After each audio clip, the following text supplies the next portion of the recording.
the English question paper that is compulsory for our examination, in which we are seeing that we have the first question. We have to write an essay in about 600 words on any one of the following. Paper books are more attractive than their electronic formats. We all know ethics in sports, war as a policy instrument for nations today, and there is no place like home. And for these are the four topics in which we have to write. If we have to start, for example, essay, then we see ethics in sport. When we are playing sport, we must always follow the rules. If we are not following the rules, then we will uh, we will be debarred from the exams. And we know that there is always,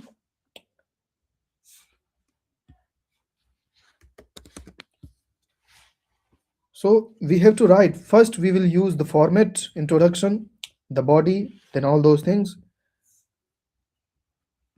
So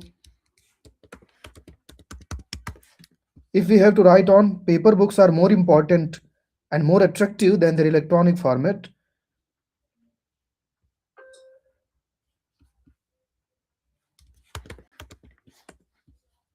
so we see nowadays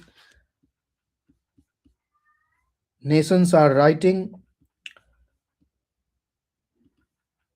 nations are using war as a policy instrument.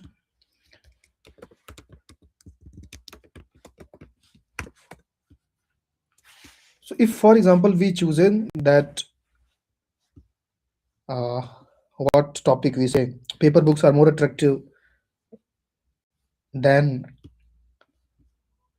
so we see paper books and electronic formats each differ with accessibility, portability, reading experience and retention, cost and environment impact, durability, longevity, and social and cultural values.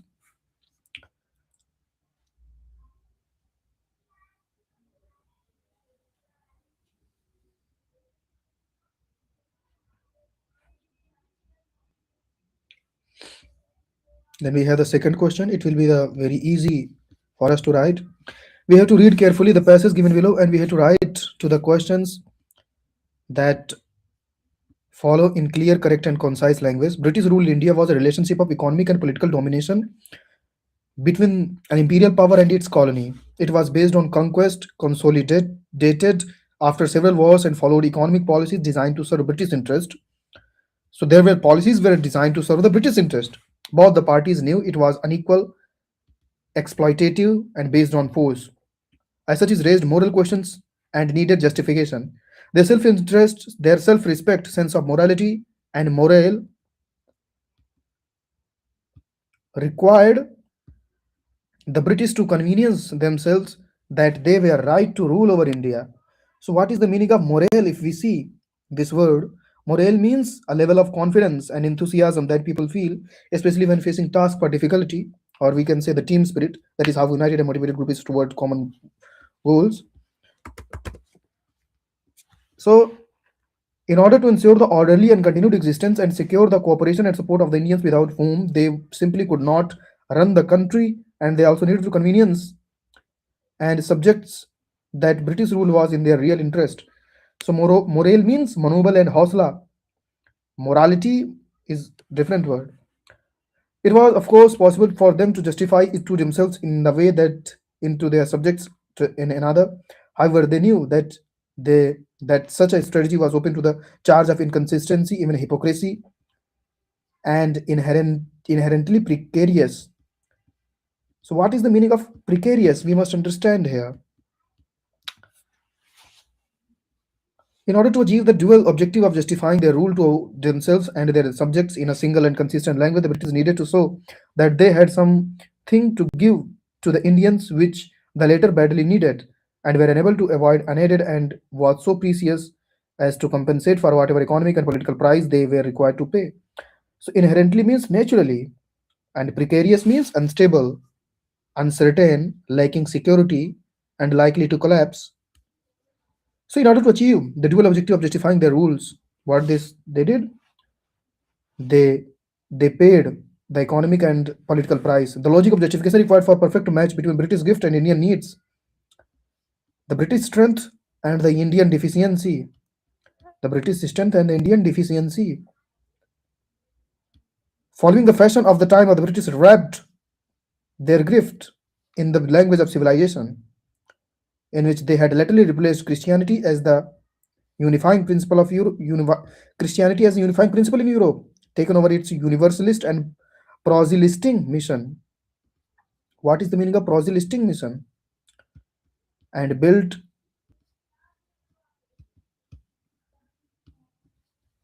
up an ambiguous and uneasy relationship with it, although modern civilization was a cooperative European product, and the British role in creation and dissemination was considerable.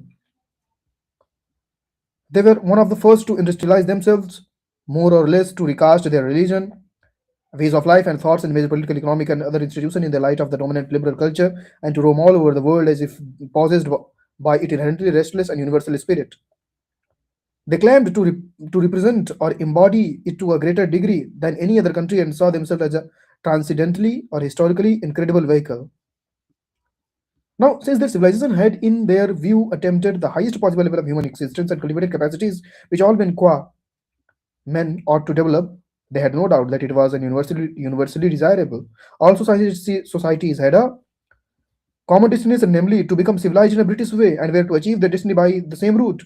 Hence, the more advanced among them, that is, those whose journey had brought them closer to the universal destination, provided the models for and had the moral duty to guide those who had not yet started, became stuck, were proceeding in the wrong direction or in an extremely slow pace. And the British could not show that they represented the highest level of civilization without so defining it that it could broadly correspond to their own ways of life and thought. Like all ideological systems, they abstracted, refined, and absolutized the distinctive feature of their ways of life and thoughts and presented them as a universal form of evaluating all society, including their own. The facts become values for others, an illicit logical move lying at the heart of every ideology. Other societies were therefore always deficient, whereas the British were necessarily more or less perfect. The British argued that they had brought to India in a unique and most precious gift of civilization. Since the civilization was deemed to be universally desirable, India obviously needed it.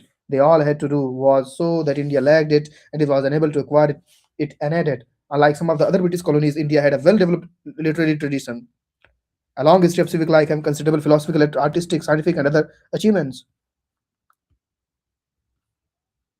And if we see, then we'll find, since these supposed to be some of the indices of civilization, obviously could not be contemporaneously dismissed or uncivilized. Some British writers and leaders did so dismiss it.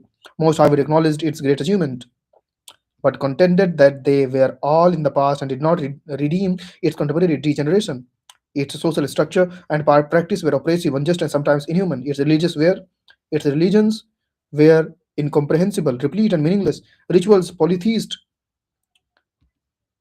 and lacking a single authoritative text, and not really religious in the proper sense of the term. Its mode of the thoughts were mystical and mythological, and largely rational, and its people were emotional, excitable, undisciplined, ambiguous, lacking in self-control, and unreliable, and very like women and children. So we must understand what they saw when Britishers came in India. And when we will see, when we will appreciate, then we'll be able to understand. The British view of India did of course change over time, largely as a result of their increased knowledge of its past and the change in their conception of themselves and the yardstick they employed throughout their rule. They continued to think of it as neither wholly uncivilized or fully civilized, but semi-civilized or only half civilized, and of the Indians as moderately and talented people who needed to be disciplined, guided, and trained in the ways of civilization. So enumerate the agenda of the British rule in India. What is the meaning of enumerate? We must understand what is the meaning of enumerate.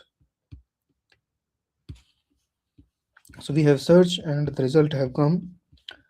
Comment on the role of the British in spreading the idea of the modern civilization and explain the statement. The civilization, in their view, attained the highest possible level of human existence. What made the British think that they gave India a precious gift of civilization? According to the passage, the British changed their view about India over a period of time. Why? Because they found out इनुमरेट का मतलब होता है किसी चीज़ के बिंदुओं में को एक-एक करके लिखना या नाम लेना, जैसे लिस्ट बना करके पॉइंट्स में लिखना, तथ्यों को अलग-अलग करके लिखना। So then we have this third question, make precis of the following passages. What is a precis? Precis means to sort that in about one third of its length, do not give us and do not give or suggest a title to it. A mad rat race among nations over a globe for development jeopardized. Summary. What is the meaning of jeopardized? The health of its man itself, progress in agriculture and industry taken as a general criteria of development of any country. The grace resulted into unlimited exploitation of the every bit of the natural resources. This very painfulness of nature is a heritage that should be conserved for him future generation.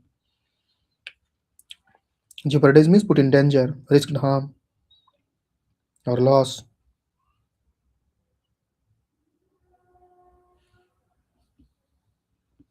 Biosphere extend about 7 kilometers of the Earth's surface itself. Delicate ecological balance between living and non-living component of the biosphere. The unfavorable condition created by a man itself threatened for survival not only of the man himself but also the living beings. The number of the species is likely to become rare, threatened, endangered, or near extinction in the Red Order Book of the IUCN.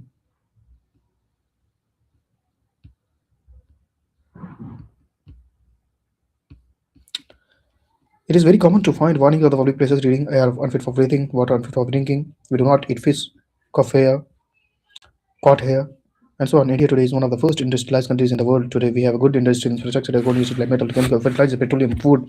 What has come out of these? Pesticides, dangerous detergents, plastics, International Union for Conservation of Nature, IUCN.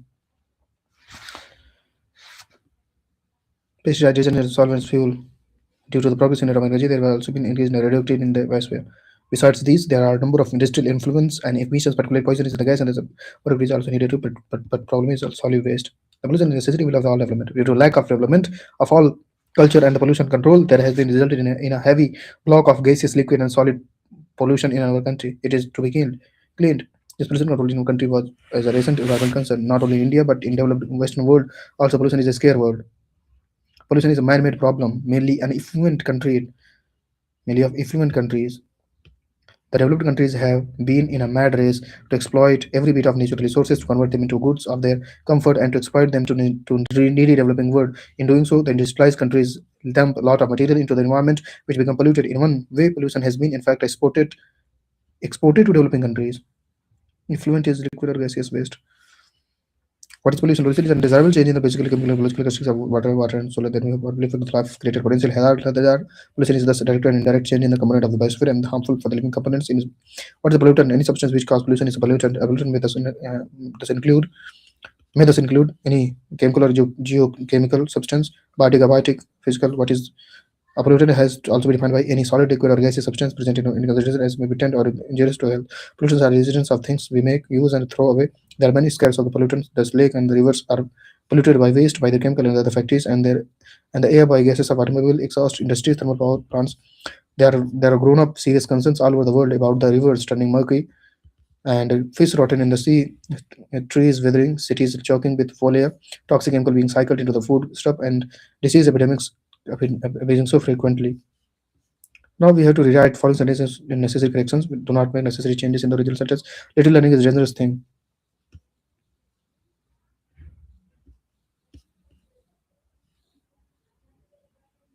You rewrite the following sentences, making necessary corrections. Little learning is dangerous thing. Little knowledge is dangerous thing.